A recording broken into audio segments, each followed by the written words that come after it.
চলতি মৌসুমে চিনি উৎপাদনে বিপর্যয় নেমেছে কিউবায়। উৎপাদন খরচ উঠবে কিনা তাই নিয়ে দুশ্চিন্তায় আছেন কৃষক। সরকারি গণমাধ্যমের প্রতিবেদন বলছে উৎপাদন বিপর্যয়ে পৌঁছতে পারে 1800 শতকের মতো। বছর শেষের খুশি নগদে হবে বেশি। নগদ পেমেন্টে নির্দিষ্ট ক্যাটাগরির কেনাকাটায় 300 টাকা পর্যন্ত ক্যাশব্যাক। চলছে ফলন কর্তন মৌসুম, তাই ব্যস্ত সময় কাটাচ্ছেন কিউবার আখ চাষিরা। তবে ফলন নিয়ে খুশি নন তারা। জ্বালানি, সার, যন্ত্রপাতি এবং শ্রমিক সংকটে বিপাকে পড়েন কৃষকরা। বলছেন এসবের সাথে ব্যাপক ক্ষতি করে কিছুদিন আগে বয়ে যাওয়া ঘূর্ণিঝড় রাফায়েল। ফলে উৎপাদন নিয়ে এক প্রকার লড়াই করতে হচ্ছে।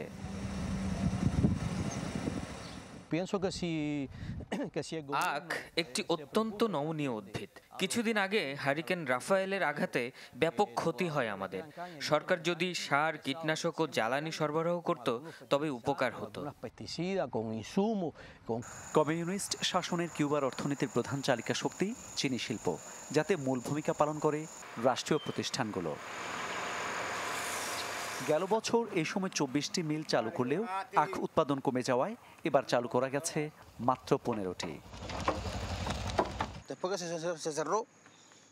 আখ থাকলে ফসল হবেই। আমাদের কম বেশি আখ আছে, কিন্তু বন্ধ বেশিরভাগ চিনিকল।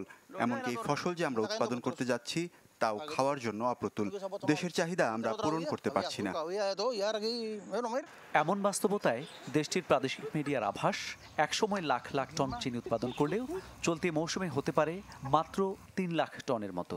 যদিও করোনার ধাক্কার পর বিপর্যয় ঠেকাতে 13টি চিনি উৎপাদনকারী প্রদেশের মধ্যে 10টি আশানুরূপ উৎপাদন পরিকল্পনা করে।